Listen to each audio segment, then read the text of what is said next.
या ठीक करने में कई वर्ष लगेंगे। अमेरिकी हमलों से ईरान की सैन्य ताकत बहुत कम हो गई है, लेकिन अमेरिका की खुफिया एजेंसियां ही इस बात को झूठ साबित कर रही हैं। खुफिया रिपोर्ट के मुताबिक ईरान में सीज फायर के दौरान हथियार प्रोडक्शन बेहद तेज है। ईरानी मिसाइल लॉन्चर भी नष्ट नहीं हुए हैं और अब सुरंग से निकाले गए हैं। बैलिस्टिक मिसाइलों का निर्माण भी तेज रफ्तार से जारी है। एयर डिफेंस मिसाइलों का प्रोडक्शन भी तेज कर दिया गया है। ईरान की हर खबर रखने वाला इजराइल भी यही कह रहा है। मोसाद की रिपोर्ट के मुताबिक कुछ महीनों में ही ईरान अपना ड्रोन भंडार भर लेगा। मिसाइल बनाने का टारगेट भी पूरा कर लिया जाएगा। ईरान 6 महीने में पहले जैसा हो जाएगा, यानी सैन्य शक्ति वैसी ही होगी और नए हथियारों से स्टॉक भर जाएगा। ईरान बहुत जल्द नष्ट हुए हथियारों की भरपाई कर लेगा। ईरान की मांग है कि अमेरिका ईरान की फ्री संपत्ति को रिलीज कर दे। अमेरिका ईरान पर लगे सभी प्रतिबंधों को भी हटाने का काम करे। अमेरिका को डर है कि फंड का इस्तेमाल मिसाइल बनाने में हो सकता है।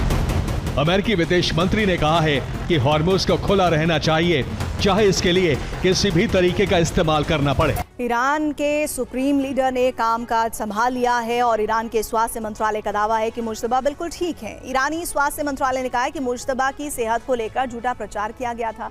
हमले में मुश्तबा को गंभीर चोट नहीं लगी थी। मुश्तबा जख्मी जरूर थे, लेकिन मामूली इलाज से ठीक हो गए। लेकिन सुरक्षा कारणों से मुश्तबा से सीधा संपर्क नहीं किया जा सकता। मुश्तबा सीक्रेट लोकेशन पर छिपे हुए हैं। मुश्तबा को लेकर सिर्फ कुछ लोगों को ही जानकारी है।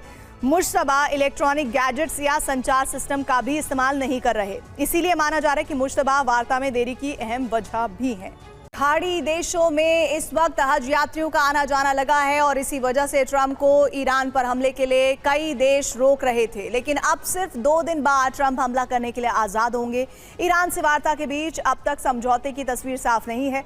कुछ रिपोर्ट्स में दावा किया जा रहा है कि ईरान यूरेनियम चीन या रूस को सौंपने पर विचार कर रहा है, जबकि IRGC ने इन दावों को गलत बताया है।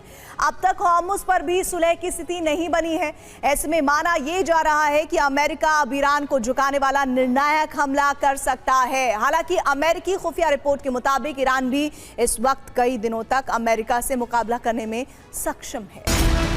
खाड़ी देशों ने हज यात्रा के दौरान शांति की अपील की थी। ट्रंप ने खाड़ी देशों की बात मानकर 3 बार हमले को टाला है। वार्ता के बावजूद ईरान अमेरिका में अब तक सहमति नहीं बनी है।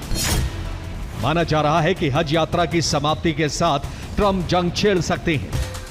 ट्रंप ने कहा है कि ईरान के खिलाफ जंग में 13 अमेरिकियों की शहादत ने यह सुनिश्चित कर दिया है कि आतंक प्रायोजक देश ईरान कभी परमाणु बम नहीं बना सकेगा। IRGC के ब्रिगेडियर जनरल हसन हसनजादे ने कहा है कि ईरान अब युद्ध के पहले दिन के मुकाबले अधिक ताकतवर हो गया है। इसके साथ ही ईरानी विदेश मंत्री अरागची ने कहा है कि ये बात सच है कि ईरान ड्रोन और मिसाइल पर बड़ा खर्च कर रहा है, नहीं तो दुश्मन अपना लक्ष्य हासिल कर लेंगे।